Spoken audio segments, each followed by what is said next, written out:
তুমি কোনো সময় তোমার বোনের ভাগ্নিদের ভাতকে ভারী মনে করো না।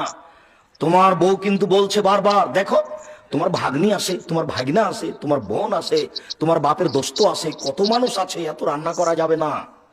এই বলে তোমার বউ তোমাকে বলতে পারে। তুমি শোনো, একদিন আল্লাহ তোমার রুজি দিচ্ছিল শুধু তোমার হাতে, তারপর বিবাহ করলা, তোমার হাত দিয়ে এবার দুইজনের রুজি হলো। তোমার একটা ছেলে হলো, তোমার হাত দিয়ে তিনজনের রুজি হলো। একটা মেয়ে হলো, তোমার হাত দিয়ে চারজনের রুজি হলো। ভাগ্নে এসেছে, 5 জনের রুজি হলো। ভাগ্নি এসেছে, 6 জনের রুজি হলো। বোন এসেছে, 7 জনের, 6 জনের রুজি হলো। বোন এসেছে, 7 জনের রুজি হলো।